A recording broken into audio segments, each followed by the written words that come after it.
The next of the lineages is the Sakya. And as I mentioned, this is a family tradition. And the lineage starts with another of the great Mahasiddhas, Virupa. And he was one of these Mahasiddhas in India. And he taught something called Lamdre. Lamdre is their practice and result, which are said to be the same. And so they have teachings on that. In the daytime, he was a scholar monk, and at nighttime, he did secret tantra practice. There are various stories about this character. For example, as an older monk, he was in a monastery, and they discovered that there were some pigeons that they had been keeping in cages that were missing. And they found Virupa eating pigeon pie. And so they were kind of disgusted with that, and so they expelled him from the monastery. So he asked if they could bring the scraps of the pigeon back to him, the bone, the wings, and so forth. He snapped his fingers, and they were restored back to their original full-blown living cells, and they flew away. In another case, he entered a tavern for some food and drink, as a yogi might do, not a monk, but a yogi might do this. And he continued to drink and drink and drink, and his tab is going up and going up. The owner got a little bit concerned about whether he was going to be able to pay his tab, and so it was kind of giving him a bad time. He took a dagger and stuck it in the table and said, "When the sun passes this, I will pay my bill." Well, waited and waited, and the sun didn't move. He had, according to the legend, stopped the sun. And so it wasn't going, and he continued to drink and continued to drink. But in the meantime, all of the people in the area started having problems because the sun didn't set, and their crops were drying out, and all kinds of other problems were happening. And so they were complaining to the king and the bartender, and so finally the king went and paid the bill, and he let the sun start to move and went on. So these are the kind of stories that we read about some of these characters. So he is said to be the originator, and he did write a text, that Lamdre text, that is the one a version of that is what is used as their main text. In Tibet, they founded a Sakya monastery, the first one by Konjak Gyalpo, who lived in 1034 to 1102. It's still run by the Khan family, Khon. This family, as I said, is a family tradition. They originally had a linkage to the Nyingma. They were a part of the Nyingma. In fact, one of them, the original 5 monks that took, or 7 monks I believe it was, that took monastic vows at Samye, the first monastery in Tibet, was one of the Khan family. And so they have this connection with the Nyingma tradition as well. But one of them became outraged at a public display of Nyingma tantric ritual and decided to separate, sent one of the brothers off to India to get some newer texts to bring back that they could create their own lineage. And so that is what happened. The son, Sachin, became known as the Great Sakyapa. He lived from 1092 to 1158. He brought sutra and tantra practices and doctrines into the practice, and something called the 4 injunctions. The first is that one must overcome attachment to the present life and focus on religious practice. The second, one must overcome attachment to the present life and to continued existence. The third, one must overcome selfish clinging to personal interests and develop the mind of awakening, bodhicitta. And the fourth one is the most important transformation is mental. Okay, it's in your mind. If you hold to a position, then you do not have the correct view. Okay? So it's easy to get stuck holding on to a particular position. as well. Okay? So those are called the four injunctions. Another key figure in this tradition is Gungpa Gyaltsen, called Sakya Pandita. Lived 1182 to 1251. He is said to have been a child prodigy, did extensive writing, and at age 62, he was invited by the Mongol prince to surrender. This is the time when the Mongols were taking over the large plateau, the middle area there around China, Tibet, and of course Mongolia. And so he went and cured him of some illness that he had and actually became his teacher, his guru. And as a result of that, they developed a relationship. He did surrender, but in the process he said, okay, we will not invade Tibet. Okay, and allowed the Tibetans to maintain their control over governance of themselves, but subjugated basically to the Mongolians. And so the Sakya family continued to oversee Tibet for a number of years until they became replaced eventually by another special relationship that was developed between the Mongolians and the Gelugpas, the next order that we will take a look at in the mid-1500s. The Sakyas tend to be very scholastic in their approach to doing things. The Nyingmas primarily practice-oriented, although as these other lineages came into Tibet, particularly the Kagyu lineage, helped them establish some monasteries. Remember, their monasteries were torn down by the Bon tradition. Mostly, there were a few that survived in more remote areas, but helped them establish some new monasteries. And so they began rebuilding, but the Kagyu tradition is fairly practice-oriented as well. The Sakyas tend to be more scholastic in their approach to things, although certainly they do lots of practices. And the Gelugpas would be said to be the most scholastic of all of these four traditions. So just to kind of give you a way of looking at how they compare along a spectrum. A couple of the key scholars in the tradition of the Sakyas, Gorampa is one of those that is fairly well known, and another is Tsarchen. His Holiness Sakya Treason is head of the lineage, fairly often actually comes to the United States. Here I had the opportunity to receive teachings from him and his son in Nepal this year when we were over there, when he was there to bless a new temple that was developed at one of the places there in Nepal. And so we spent a day with him and received empowerments and so forth. So that was a very nice blessing.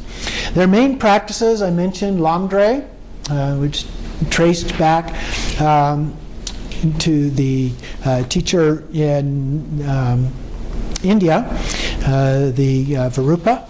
And so the Lamdre means path and result.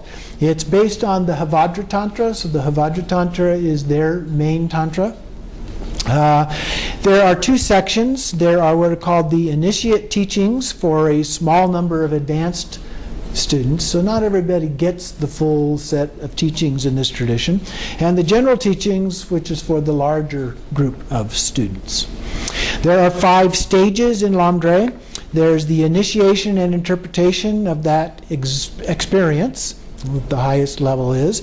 There are generation stage and completion stage practices, including Tumo and Mandala, and also sexual yogas.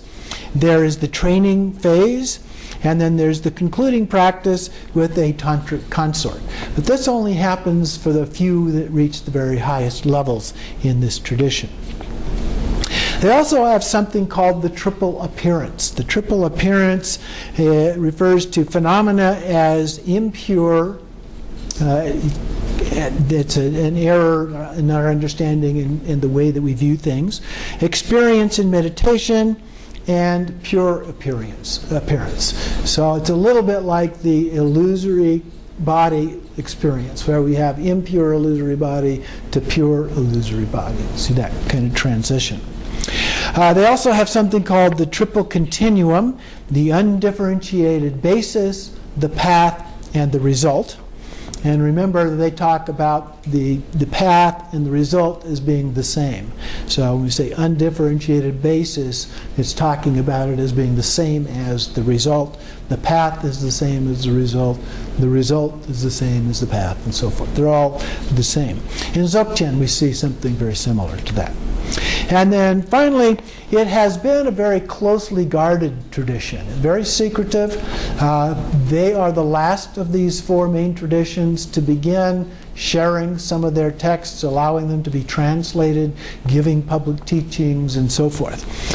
So it's been highly guarded, highly individualized. In some cases, only one person actually received the teachings in a lifetime, and they were the protector of those teachings who would pass it on to only one more in the next generation. That's a kind of risky business, because something happens. We never know when we're going to die or what's going to be the cause of death. And so you could lose it. Only one person knows that. So it's been very closely guarded, and in the West there's been very little available. But that is starting to change. Now that His Holiness is coming to the West and giving some of those teachings, we are starting to see more of that open up. There are some books beginning to be published and so forth. So it may be changing. So that's an overview, a quick overview of the Sakya tradition. The fourth of the traditions is the Gelug or Gelugpa tradition, the system of virtue. Now, in terms of the lineage, we go back to Atisha. Atisha came to Tibet in the late 900s. One of the earliest individuals, he was around 60 years old at the time, came up into Tibet and founded something called the Kadampa order. And that tradition went on for a while. He was fairly rigorous in his approach. We call this the lineage of virtue. He was upset with the way some other teachers were doing this lineage. He did not like the sexual yoga stuff at all. He would not allow his monks to even take the empowerments for a visualized version of this, let alone the actual version with a real consort. And so, very rigorous, very virtuous kind of an approach to the teachings. The next significant figure to come along in this lineage is Tsongkhapa. Tsongkhapa lived in the 13 to 1400s, 1357 to 1419, and he actually was the founder of the Gelugpas, but it was based on the teachings of the Kadampa order. Okay? And he was doing the same thing. He felt that the other orders had gotten a little loose in their teachings, and so he wanted to bring more rigor, particularly academic rigor, to what they were doing. And so when he founded his tradition, that's what he was doing. Was not interested in politics or anything else, just very focused on the teachings. He was actually a very prolific writer. He studied and examined and collected teachings from other traditions as well as a part of this, and in some cases brought those into what he was trying to do. He also has a legend about him. His mother and father are said to have had some auspicious dreams prior to his birth. He was ordained at age 3, a bit young. Most don't become ordained quite that young. He took novice vows at age 7 and traveled widely, as I mentioned. At age 32, he was writing some of the most influential works, synthesized various insights.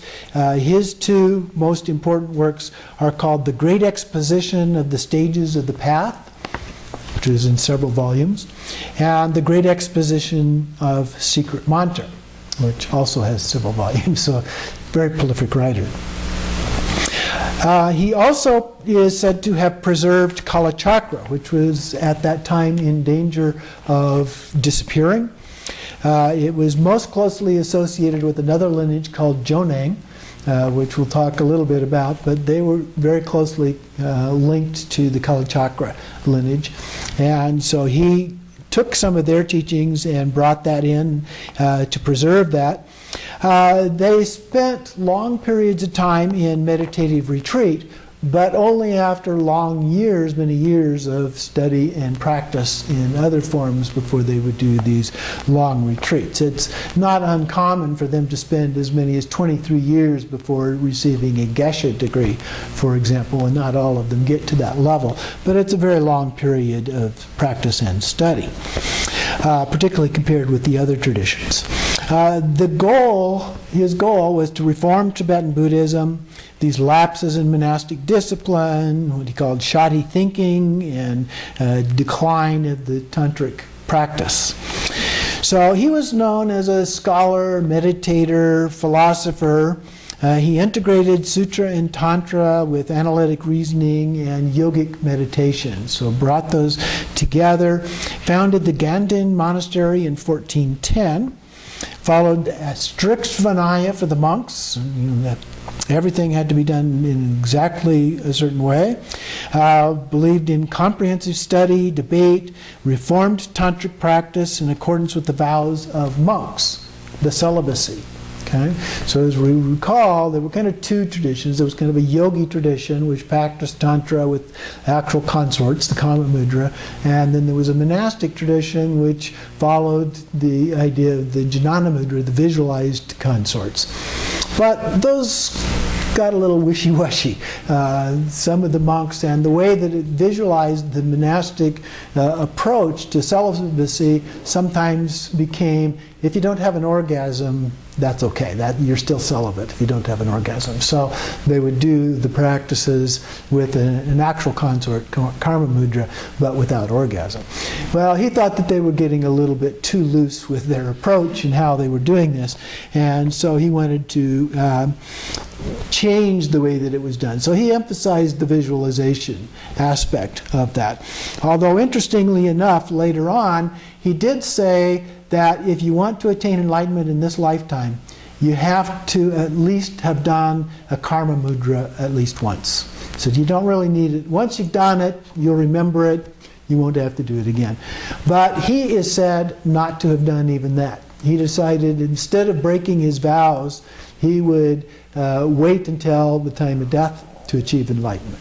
Okay, so that he never broke his vows. So it became a good role model for the others. And so we see a heavy emphasis on that in the Gelugpa tradition even today.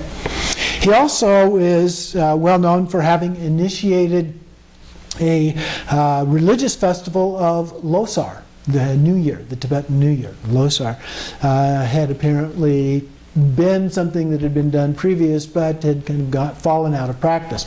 And so he turned it into a significant religious festival, the most important in the Tibetan calendar.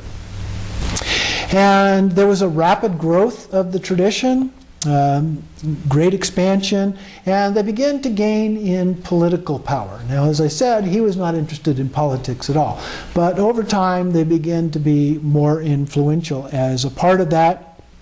The Panchen Lamas are a group of special lamas that are second only to the Dalai Lama in the tradition.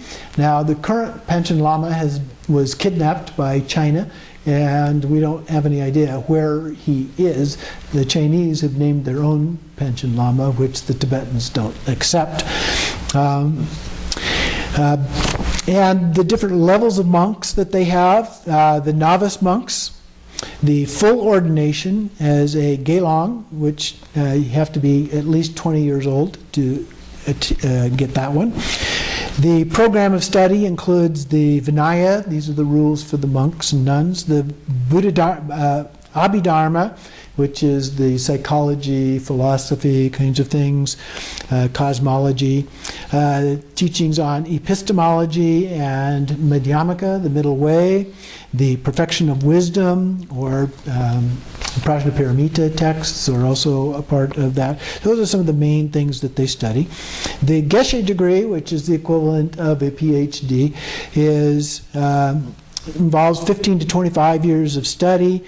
The examination is done by debate. You have somebody that you have to debate. You have to win the debate in order to get the degree.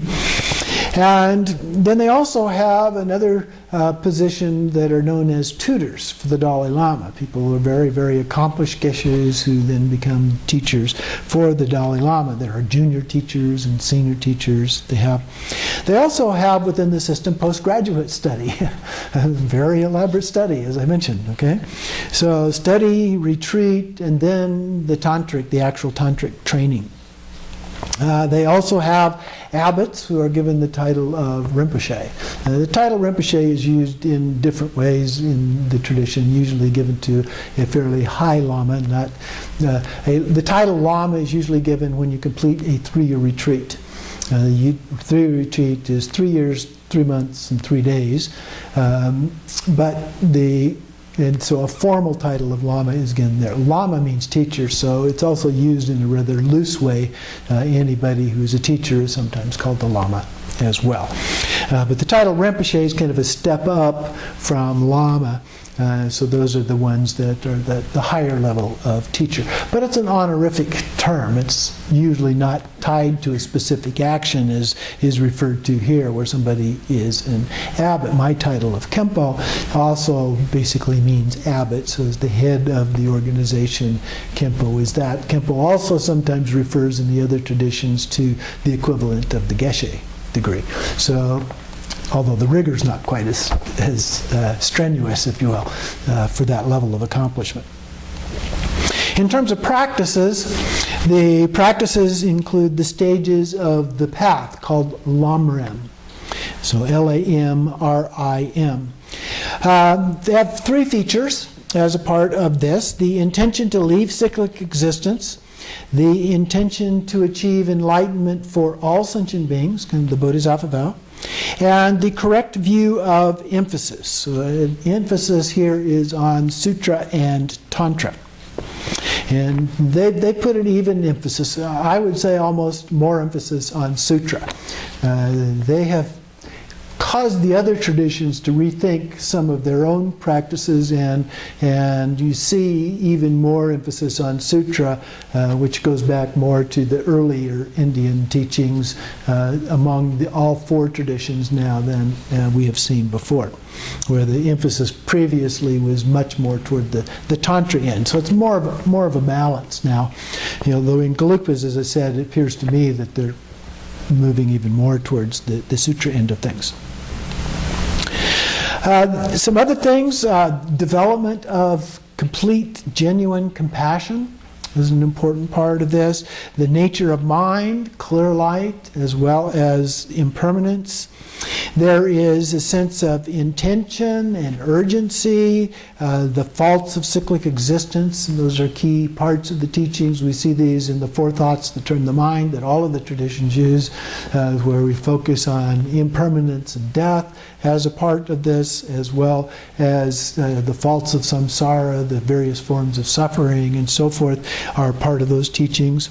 Meditation on emptiness and compassion, particularly the one taste, bringing those together.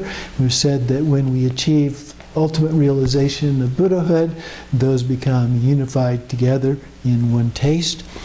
In terms of the Tantras, that aspect, as I mentioned, Kala Chakra and particularly Chakra Samvara and particularly Kala Chakra are their 2 main teachings. The sexual yogas are only practiced by a few elite practitioners, and as I mentioned, Tsongkhapa said, once is enough. You do this, you don't need to do it again. So that's an overview of the Gelugpa tradition, but I did want to mention just briefly a couple of others. One is the Bon tradition. Now, the Bon was an indigenous religion in Tibet, and is sometimes referred to as Black Bon, and over time, around the time of the second dissemination into Tibet of Buddhism, we see the emergence of what became known as White Bon. It's virtually the same as Tibetan Buddhism, okay? To the point that the Dalai Lama himself has said it's just a 5th branch of Tibetan Buddhism. Their texts look the same. A lot of them look like they've been copied from other Tibetan Buddhist texts and so forth, but they claim to go back to a different primordial Buddha And they claimed that they were Buddhists in Tibet long before Padmasambhava and that first dissemination into Tibet. There is a little bit of evidence. They have found some texts that are predated to some of the Tibetan versions or the Buddhist versions of these texts. So there is some evidence to support that. There's actually been almost no research done on it. Very, very little research has been done because everybody pretty much bought the Buddhist version of this that, well, they just borrowed everything from the Buddhist tradition. So there's starting to get to be more scholastic evidence, so maybe we will find out.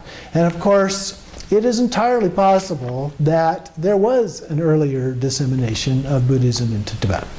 However, if there was, it certainly had gone underground, because the Bon religion that was found at the time of Padmasambhava was a shamanistic, animistic form, and there was little evidence of any Buddhism going on anywhere. There was some, and of course King Trisong Detsen invited the people to come and build the monastery and so forth. So there was a building of that, and perhaps that ties in some way, but it was the Bon ministers who wanted to get rid of Shantarakshita and all these things, and so that kind of undermines the idea that they were actually practicing Buddhism if they didn't welcome these other Buddhists as they came. So we don't know. We'll see what the research. Those are time periods that it's very difficult to find any evidence of anything. So we'll see what happens with that. But keep our eyes and ears open as a part of that.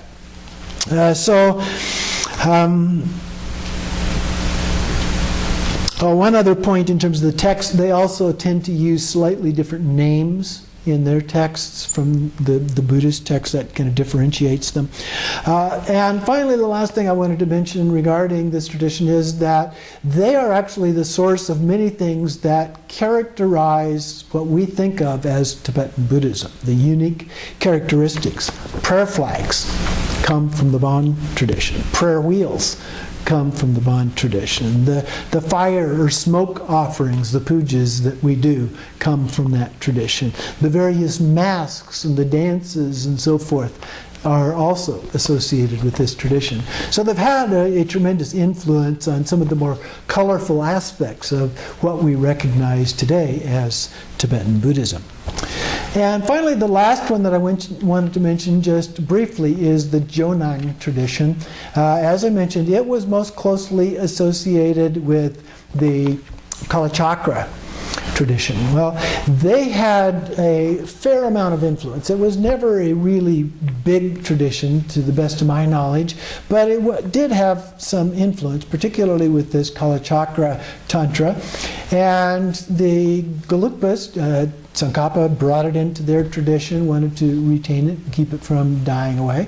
And so he brought that in. The Gelugpas, though, took the Tantra, they took the generation stage of the Tantra, and then used the completion stage practices from Chakrasamvara, their other main Tantra. As remember, the completion stage practices are the ones sort of like the 6 yogas of Naropa. And so they wanted to create a Tantra that fit better with their idea of what a Tantra should be, more academically rigorous, more visualization, not so much actual practice kinds of things. Well, the Jonangs, because of some conflict, I don't know if it was exactly over that or other kinds of teachings, it appears it may have been related to Kalachakra, after a period of time came into some conflict with the Gelugpas. And one of the Dalai Lamas, the 5th Dalai Lama, sometimes known as the Great 5th Dalai Lama, one of the more influential ones, actually wound up requiring them to convert to Gelugpa, or they would destroy their monasteries. They actually destroyed most of the monasteries, even to the point that fairly recently it was believed that the Jonang tradition had completely disappeared. And then they discovered a few very, very small monasteries in very remote parts of Tibet fairly recently. And it's starting to make a comeback.